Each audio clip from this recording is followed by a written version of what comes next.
Hello दोस्तों। आज हम एक ऐसी कहानी लेकर आए हैं जिसमें एक हत्या, एक गुप्त संगठन और 20 साल पुराना ऐसा रहस्य छिपा है जिसने कई जिंदगियां बर्बाद कर दी। अध्याय 1। पहला शव रात के 2 बजे थे। देवगढ़ यूनिवर्सिटी घने कोहरे में डूबी हुई थी। सुरक्षा गार्ड रमेश अपनी टॉर्च के साथ कैंपस का चक्कर लगा रहा था। तभी उसकी रोशनी लाइब्रेरी के पीछे पड़े एक शरीर पर पड़ी। एक लड़की, बिल्कुल स्थिर, जमीन पर फैला खून और उसके बगल में बना एक अजीब गोल चिन्ह। रमेश के हाथ कांपने लगे। उसने तुरंत पुलिस को फोन किया। 20 मिनट बाद पूरा कैंपस सायरनों से गूंज रहा था। मृत लड़की की पहचान हुई। रिया मल्होत्रा, क्रिमिनोलॉजी की छात्रा, उम्र 22 वर्ष। लेकिन पुलिस को सबसे ज्यादा परेशान कर रही थी वह पर्ची जो उसके हाथ में मिली। उस पर लिखा था, सच दफन नहीं हुआ है। अध्याय 2। वापसी सुबह दिल्ली में। डॉक्टर अनन्या सेन अपने क्लिनिक में बैठी थीं जब फोन बजा। दूसरी तरफ इंस्पेक्टर कबीर राठौड़ था। हमें आपकी जरूरत है। क्यों? मृत लड़की ने मरने से पहले आपको 6 ईमेल भेजे थे। अनन्या का चेहरा बदल गया। क्या लिखा था? कुछ सेकंड की चुप्पी। फिर कबीर बोला, मैम, वे वापस आ गए हैं। अनन्या की सांस रुक गई क्योंकि यह वाक्य उसने पहले भी सुना था। 7 साल पहले, उसी यूनिवर्सिटी में। और उसी घटना के बाद उसने देवगढ़ हमेशा के लिए छोड़ दिया था। उसे लगा था कि अतीत खत्म हो चुका है, लेकिन अतीत उसका इंतजार कर रहा था और इस बार पहले से ज्यादा खतरनाक था। अध्याय 3। Shadow circle. देवगढ़ पहुंचते ही अनन्या को एक नाम सुनाई दिया। शैडो सर्कल, एक ऐसा समूह जिसके बारे में कोई खुलकर बात नहीं करता था। कहा जाता था कि उसके सदस्य सबसे प्रतिभाशाली छात्र होते थे, लेकिन उनमें शामिल होने के बाद लोग बदल जाते थे। कुछ अचानक गायब हो जाते, कुछ मानसिक रूप से टूट जाते और कुछ मर जाते। अनन्या को यह सिर्फ अफवाह लगती थी जब तक कि उसे रिया की डायरी नहीं मिली। डायरी के आखिरी पन्ने पर 10 नाम लिखे थे। 8 नामों पर लाल क्रॉस बना हुआ था। 9वां नाम था आरव मेहरा और 10वां नाम डॉक्टर अनन्या सेन। अनन्या को पहली बार महसूस हुआ कि यह मामला सिर्फ एक हत्या का नहीं था। यह किसी बड़े खेल की शुरुआत थी और शायद वह खुद भी उसका हिस्सा थी। अध्याय 4। मृतकों की सूची। रिया की डायरी देखकर अनन्या के पैरों तले जमीन खिसक गई। डायरी में 10 नाम लिखे थे। 8 नामों पर लाल क्रॉस बना हुआ था, मतलब 8 लोग मर चुके थे। पुलिस रिकॉर्ड निकलवाए गए। पहला छात्र छत से गिरकर मरा था। दूसरा झील में डूब गया था। तीसरे ने कथित तौर पर आत्महत्या कर ली थी। बाकी मौतें भी अलग अलग दुर्घटनाओं जैसी दिखती थीं, लेकिन एक अजीब बात थी, सभी किसी न किसी समय शैडो सर्कल से जुड़े थे। यह संयोग नहीं हो सकता, अनन्या बोली। इंस्पेक्टर कबीर ने सिर हिलाया। किसी ने बहुत सावधानी से यह खेल खेला है। तभी अनन्या की नजर आखिरी 2 नामों पर गई, आरव मेहरा और वह खुद। उस रात पहली बार उसे डर महसूस हुआ। कोई उसे चेतावनी नहीं दे रहा था, कोई उसका इंतजार कर रहा था। अध्याय 5। बंद कमरा। अगली सुबह कैंपस में हड़कंप मच गया। आरव मेहरा मृत पाया गया। वही आरव जिसका नाम सूची में अगला था। उसका शव हॉस्टल के कमरे में मिला। कमरा अंदर से बंद था, खिड़कियां बंद थीं। कोई संघर्ष के निशान नहीं थे, लेकिन उसकी गर्दन टूटी हुई थी। यह असंभव था। पुलिस उलझ गई। यदि कोई अंदर नहीं गया तो हत्या कैसे हुई? कबीर ने कमरे की जांच की। अनन्या ने आरव की मेज पर रखी एक फोटो उठाई। फोटो में 6 छात्र थे। उनमें रिया और आरव भी थे, लेकिन फोटो के एक कोने को जानबूझकर फाड़ दिया गया था, जैसे किसी व्यक्ति को तस्वीर से मिटा दिया गया हो। पीछे लिखा था, 7वां सदस्य कभी नहीं मरा। कमरे में अचानक सन्नाटा छा गया। अध्याय 6। झूठे चेहरे जांच आगे बढ़ी। अब हर कोई संदिग्ध लग रहा था। प्रोफेसर विक्रम रॉय, जो वर्षों से यूनिवर्सिटी में पढ़ा रहे थे, रिया के दोस्त, हॉस्टल वार्डन, यहाँ तक कि कुछ पुलिस अधिकारी भी। हर किसी के बयान में छोटे छोटे झूठ थे। किसी ने समय छिपाया था, किसी ने मुलाकात, किसी ने फोन रिकॉर्ड। अनन्या को लगा जैसे पूरा कैंपस एक सामूहिक रहस्य छिपा रहा हो। उस शाम उसे एक अनजान नंबर से कॉल आया। दूसरी तरफ कोई नहीं बोला, बस धीमी सांसों की आवाज सुनाई देती रही। फिर एक फुसफुसाहट आई, तुम अभी भी नहीं समझी? कॉल कट गया। अनन्या का दिल तेजी से धड़कने लगा। क्योंकि वह आवाज उसे जानी पहचानी लगी, बहुत जानी पहचानी। अध्याय 7। खोई हुई डायरी। रिया के कमरे की दोबारा तलाशी ली गई। इस बार बिस्तर के नीचे एक गुप्त खांचा मिला। उसमें एक पुरानी डायरी छिपी हुई थी। डायरी लगभग 5 साल पुरानी थी। पहले पन्ने पर लिखा था, यदि मैं मर जाऊं तो इसका मतलब है कि उन्होंने मुझे ढूंढ लिया। अनन्या ने पढ़ना शुरू किया। डायरी में शैडो सर्कल की बैठकों का वर्णन था। पुराने चर्च, आधी रात की रस्में, गुप्त शपथें और एक रहस्यमयी नेता जिसका चेहरा कभी किसी ने नहीं देखा था। भी सदस्य उसे सिर्फ एक नाम से जानते थे। द ऑब्जर्वर डायरी के आखिरी पन्ने पर एक नक्शा बना था, यूनिवर्सिटी के नीचे की सुरंगों का नक्शा और एक लाल निशान, ठीक उस जगह जहां लिखा था, सच यहीं दफन है। अध्याय 8। आधी रात का संदेश। उस रात अनन्या अपने गेस्ट हाउस में अकेली थी। बारिश हो रही थी, बिजली बार बार चमक रही थी। रात के ठीक 12 बजे उसके फोन पर एक संदेश आया। कोई नंबर नहीं, कोई नाम नहीं, सिर्फ एक फोटो। फोटो देखकर उसका खून जम गया।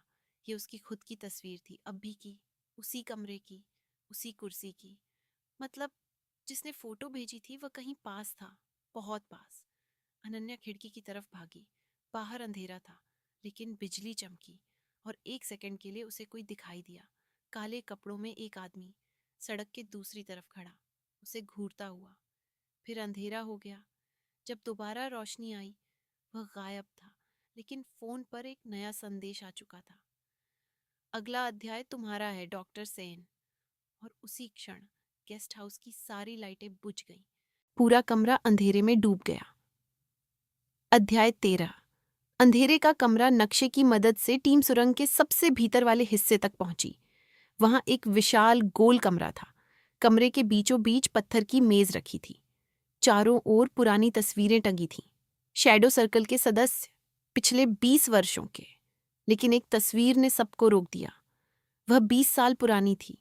उसमें 7 युवा छात्र खड़े थे। उनमें से 6 की पहचान हो गई। 7वें चेहरे पर काली स्याही फेर दी गई थी। किसी ने उसे मिटाने की कोशिश की थी। तभी अनन्या की नजर नीचे लिखे नामों पर गई। उसका दिल तेजी से धड़कने लगा, क्योंकि उन 6 नामों में एक नाम ऐसा था जिसे देखकर उसकी सांस रुक गई। सेबेस्टियन सेन, उसके मृत पति का नाम। अनन्या पीछे हट गई। यह असंभव है, लेकिन तस्वीर झूठ नहीं बोल रही थी। उसका पति कभी शैडो सर्कल का हिस्सा था, और शायद उसकी मौत भी वैसी नहीं थी जैसी उसे बताई गई थी। उसी समय कमरे की सारी लाइटें बुझ गईं। अंधेरे में किसी के कदमों की आवाज गूंजी, धीरे धीरे। और फिर एक आवाज आई, अब तुम सच के बहुत करीब पहुंच गई हो, अनन्या। अध्याय 14। झूठा हत्यारा अंधेरे कमरे में सुनाई दी। आवाज के बाद पुलिस ने पूरे सुरंग क्षेत्र को घेर लिया। लेकिन जब लाइटें वापस आईं, वहां कोई नहीं था, केवल एक नई तस्वीर। तस्वीर में प्रोफेसर विक्रम रॉय खड़े थे।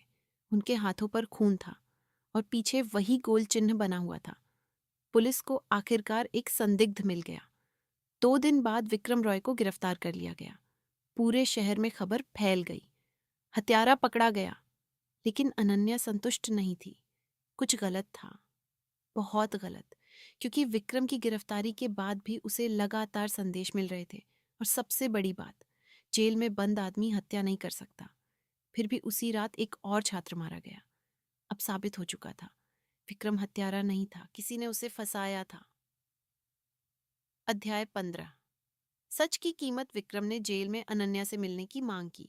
जब वह पहुंची, उसका चेहरा बदला हुआ था, थका हुआ, डरा हुआ। मैंने किसी को नहीं मारा, उसने कहा। तो सच बताइए। विक्रम कुछ देर चुप रहा, फिर बोला, 20 साल पहले हम 7 लोग थे। Shadow circle? हाँ, लेकिन वह कोई कल्ट नहीं था। अनन्या ध्यान से सुनती रही।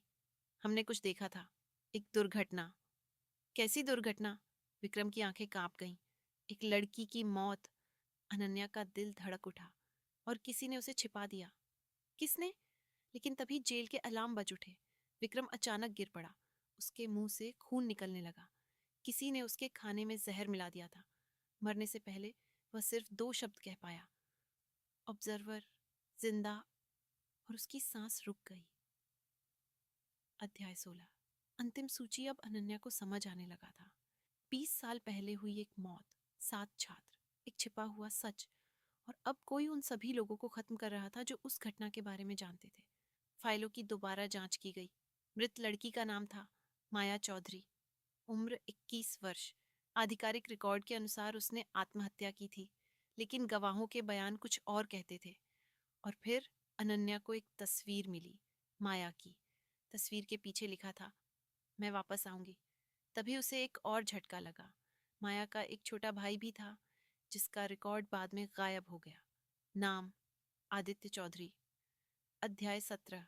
अतीत का राज। कई दिनों की खोज के बाद अनन्या को सच मिल गया। 20 साल पहले माया की मौत आत्महत्या नहीं थी, वह एक हादसा था। शैडो सर्कल के सदस्य एक गुप्त पार्टी में थे। वहां बहस हुई, धक्का मुक्की हुई, और माया सीढ़ियों से गिर गई। वह मर गई। सभी घबरा गए। उन्होंने पुलिस को सच बताने के बजाय घटना छिपा दी। एक प्रभावशाली व्यक्ति ने मदद की। फाइलें बदल दी गईं, सबूत गायब कर दिए गए, और माया का परिवार बर्बाद हो गया। उसका छोटा भाई अनाथालय भेज दिया गया। वर्षों तक वह अकेला रहा, नफरत के साथ, बदले की आग के साथ। अब अनन्या को समझ आ गया, कोई बदला ले रहा था, लेकिन वह कौन था और वह कहाँ था? अध्याय 18। मुखौटा उतरता है। उस रात अनन्या को एक संदेश मिला, पुराने चर्च में आओ, अकेले। वह पहुंची। चर्च सुनसान था। मोमबत्तियां जल रही थीं। बीच में एक व्यक्ति खड़ा था, काले कपड़ों में, नकाब पहने हुए। ऑब्जर्वर। वह धीरे धीरे आगे बढ़ा। फिर उसने अपना नकाब उतार दिया। अनन्या स्तब्ध रह गई, क्योंकि सामने खड़ा आदमी कोई अजनबी नहीं था। वह था इंस्पेक्टर कबीर राठौड़। नहीं, अनन्या फुसफुसाई। कबीर मुस्कुराया। असल नाम कबीर नहीं है। तो कौन हो तुम? आदित्य चौधरी, माया का भाई। पूरा सच सामने आ चुका था। वर्षों पहले उसने नई पहचान बना ली थी। पुलिस में भर्ती हुआ और एक एक करके उन लोगों को ढूंढने लगा जिन्होंने उसकी बहन की मौत छिपाई थी। अध्याय 19। आखिरी खेल। कबीर ने पिस्तौल निकाली। उन्होंने मेरी बहन की जिंदगी छीन ली, लेकिन तुमने निर्दोष लोगों को भी मार दिया। युद्ध में ऐसा होता है। अनन्या ने उसे समझाने की कोशिश की, लेकिन अब वह सुनने की स्थिति में नहीं था। वर्षों की नफरत ने उसे बदल दिया था। तभी चर्च के बाहर पुलिस की गाड़ियों की आवाज आई। कबीर हंस पड़ा। तुम सोचती हो खेल खत्म हो गया? उसने एक बटन दबाया। चर्च के नीचे विस्फोटकों का टाइमर शुरू हो गया। 5 मिनट, बस 5 मिनट। अनन्या और कबीर के बीच संघर्ष शुरू हुआ। पिस्तौल जमीन पर गिर गई। घूंसे, चीखें, टूटी हुई बेंचें। आखिरकार अनन्या ने उसे गिरा दिया, लेकिन कबीर भागकर घंटाघर की ओर दौड़ पड़ा। अनन्या उसके पीछे भागी, ऊपर और ऊपर। जब वे सबसे ऊपरी मंजिल पर पहुंचे, नीचे पुलिस पहुंच चुकी थी। कबीर किनारे पर खड़ा था। हवा तेज चल रही थी। उसकी आंखों में आंसू थे। माया को न्याय कभी नहीं मिला। अनन्या चुप रही। कुछ सेकंड बाद कबीर ने पीछे कदम रखा और अंधेरे में गिर गया। अध्याय 20। अंतिम सत्य। 3 महीने बाद मामला बंद हो चुका था। शहर सामान्य होने लगा था, लेकिन अनन्या के मन में एक सवाल अब भी था। उसके पति सेबेस्टियन का नाम उस तस्वीर में क्यों था? जांच जारी रही और तब उसे अंतिम फाइल मिली। सेबेस्टियन शैडो सर्कल का सदस्य था, लेकिन वह उन लोगों में अकेला था जो सच बताना चाहता था। माया की मौत छिपाने का उसने विरोध किया था। इसी कारण उसे समूह से निकाल दिया गया था। सालों बाद उसने पूरी सच्चाई उजागर करने की कोशिश की, और उसी दौरान उसकी रहस्यमय मौत हुई। आधिकारिक तौर पर वह दुर्घटना थी, लेकिन अब अनन्या जानती थी, वह भी इस कहानी का एक शिकार था। कहानी खत्म हो चुकी थी। हत्यारा मर चुका था। सच सामने आ चुका था। फिर भी एक रात जब अनन्या अपनी मेज पर बैठी थी, उसे एक लिफाफा मिला। अंदर एक पुरानी तस्वीर थी, शैडो सर्कल की, लेकिन इस बार तस्वीर में 8वां चेहरा भी दिखाई दे रहा था। एक ऐसा चेहरा जिसे किसी ने पहले कभी नहीं देखा था। पीछे केवल एक वाक्य लिखा था, ऑब्जर्वर कभी अकेला नहीं था। अनन्या की आंखें फैल गईं, और वहीं कहानी समाप्त होती है, या शायद नहीं। अगर आपको ये कहानी पसंद आई हो तो वीडियो को लाइक करें, चैनल को सब्सक्राइब करें और बेल आइकन ज़रूर दबाएं। यहाँ आपको मिलेंगी दुनिया की सबसे बेहतरीन मिस्ट्री, थ्रिलर, सस्पेंस, हॉरर और बेस्ट सेलर कहानियाँ। आसान और रोचक अंदाज में मैं आपसे मिलूंगा एक नई कहानी, एक नए रहस्य और एक नए रोमांच के साथ।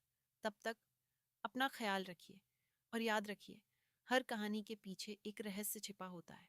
कहानियाँ खत्म हो जाती हैं, लेकिन उनके रहस्य हमेशा जिंदा रहते हैं।